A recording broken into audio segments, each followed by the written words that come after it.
956 PM BSTWe asked ESPN analyst Barry Melrose to go coast to coast and name the most important player for each team this season, who will be on the spot and in the spotlight for each squad. The former NHL coach and defenseman dished out some surprises and even coined a new superlative for Connor McDavid. Here's Melrose's take on who will be each franchise's difference maker over the next 6 months.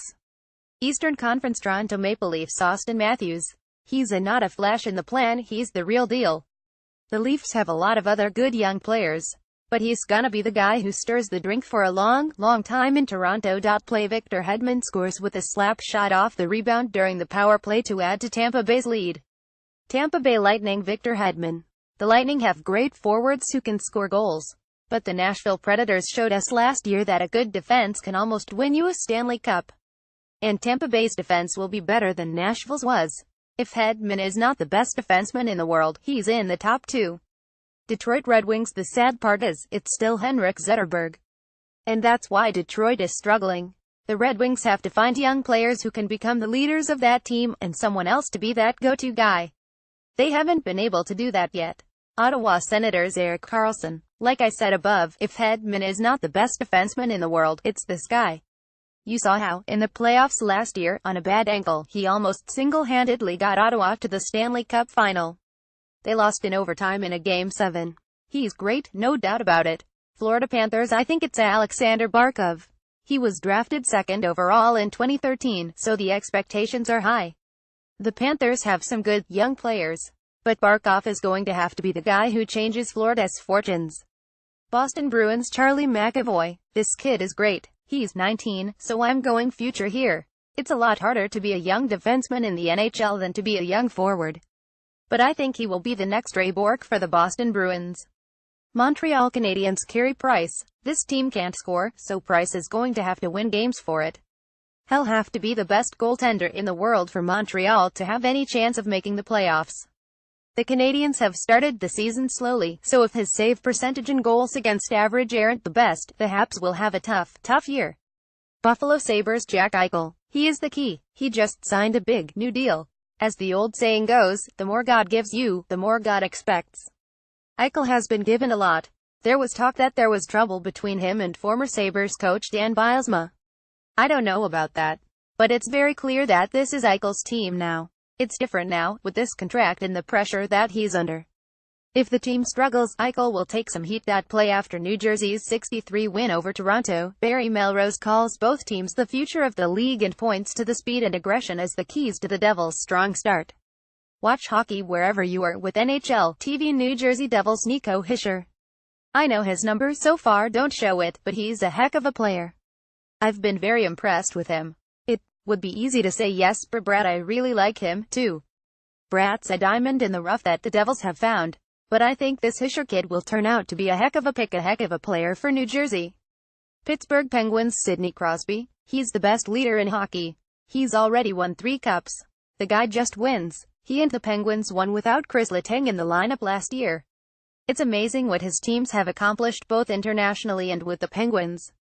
He's the best. Play Barry Melrose joins David Lloyd on SportsCenter and says a combination of speed, aggression, and positioning has helped Ovechkin score 8 goals over the Capitals' first 4 games. Watch hockey wherever you are with NHL TV. Washington Capitals. It's Ovi. Alex Ovechkin gets too much of the blame. But it's a lot like Jack Eichel's situation. You're one of the highest paid players in the league. You're one of the most talented men in the world. You've had a good supporting cast but you haven't won. So you have to take some of the blame. Columbus Blue Jackets Zach Werenski. For a lot of the same reasons I mentioned about Charlie McAvoy. This kid is great. He's a special defenseman. To play the way he did last season at his age 19, for a team that made the playoffs, was very impressive. The Blue Jackets have other good players, depth players. But I think Werenski is the guy who'll end up being the real leader of this group. Philadelphia Flyers. It's still Claude Giroux. I know he had a bad year last season, but as he goes, the Flyers go. He needs to rebound and become Claude Giroux again and play the way Claude Giroux can. If he does regain that form, I think the Flyers are going to be a tough team to play against. Carolina Hurricanes Jeff Skinner. If you look at last season, when the Hurricanes got things going in the second half, Skinner was the guy. He got really hot and scored a ton of goals. He's an elite scorer. He plays hard. The Hurricanes have a great young defense. But when the going gets tough, they look to Skinner to put puck in the net. New York Islanders John Tavares. I don't know for how long. This will be a story we're gonna follow the whole year. The Islanders have to get a new building. They can't let this guy go. But they have to get him signed. So they're fighting a three-front battle. They have to win, they have to get a rink, and they have to keep Tavares. Is the championship window closing for the King? The crown of best goalie never to win a cup rests heavily atop Henrik Lundqvist's head. AP photo Frank Franklin New York Rangers. It's still Henrik Lundqvist. But the window is closing for Hank. He's great, but he hasn't pushed them over the top. You look at the other goaltenders who have won Stanley Cups: Corey Crawford, Marc-Andre Fleury, Matt Murray, Jonathan Quick.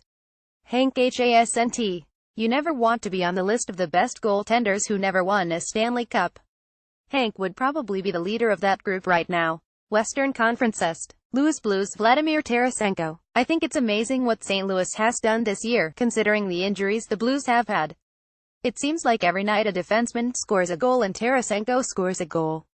He's a gifted goal scorer and one of the 4 or 5 guys who have a chance of getting 50 this season. Chicago Blackhawks. I'm going to say Patrick Kane. I could easily say Jonathan Toews. They're interchangeable, but Kane just changes the game when he's out there, skating and passing behind his back and doing his spinoramas. He just calms everybody else on the team down because he's so skilled with the puck and has so much confidence. Colorado Avalanche. Nathan MacKinnon. This team has surprised everyone by starting the season with 3 wins, which is a great story. No one is talking about it because it's the Avalanche. But they've weathered the Matt Duchene story. And they're playing really well. It's nice to hear some positive news out of Colorado. Play Jamie Benn collects the loose puck deflected off the pad of Pekka Rinne to give Dallas the lead. Dallas stars Jamie Benn. I love watching him play. Dallas had a terrible year last year offensively, defensively, goaltending. But the Stars spent money this offseason and now they should win.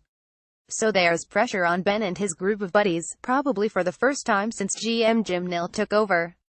Nashville Predators. Roman Josi. The Predators named him captain after Mike Fisher retired.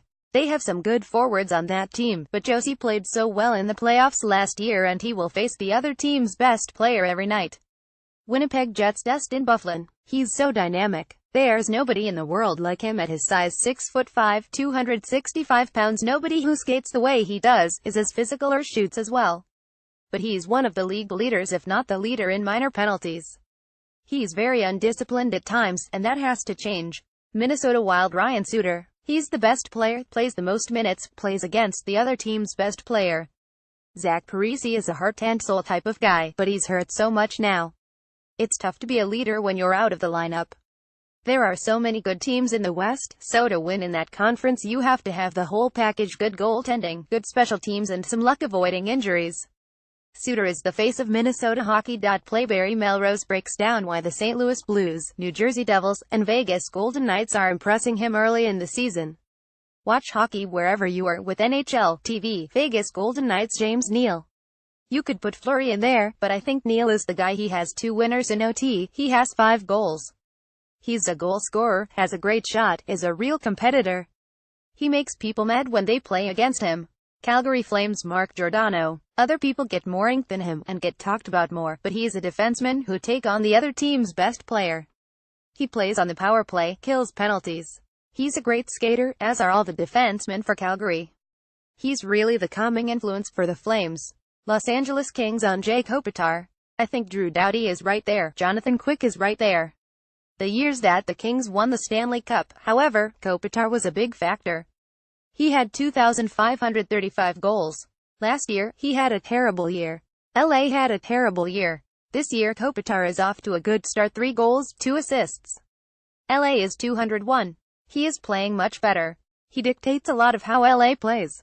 I think Kopitar is the leader of that team. Anaheim Ducks. Ryan Getzlaf. He's been there a long time, but he's still a warrior. The Ducks are still a dangerous team. They have a great defense, good goaltending, and a good group of forwards. So they're right in the mix again. Getzlaf is the guy who makes things happen in Anaheim. Vancouver Canucks. The Sedins. Henrik Sedin and Daniel Sedin have been grouped together since they were 18. Is coach Travis Green gonna play them or play them less? They're not gonna be traded. So Green has to find a way to get them on the ice. It's gonna be a very interesting scenario. They've started well, which is a bonus for Green. Are they still elite players? Well, find out. The answer will affect the future of the Canucks big time. Connor McDavid, left, is charged with leading a Callow Oilers crew, while Dustin Byfuglien must keep his penalty minutes in check for the Jets to take off. Perry Nelson, USA Today Sports. Edmonton Oilers. Connor McDavid. There's no doubt about it. The kid's great. He's just an immense talent. In a league with a lot of young, immense talent, he's the immensement. He's great. Arizona Coyotes. Oliver Ekman-Larsson. The Coyotes have young forwards. They're so young. I think we saw that youth after the ceremony in Vegas for the Golden Knights' first game. The moment seemed to really overwhelm Arizona. The Coyotes never got on board and lost the game in first period.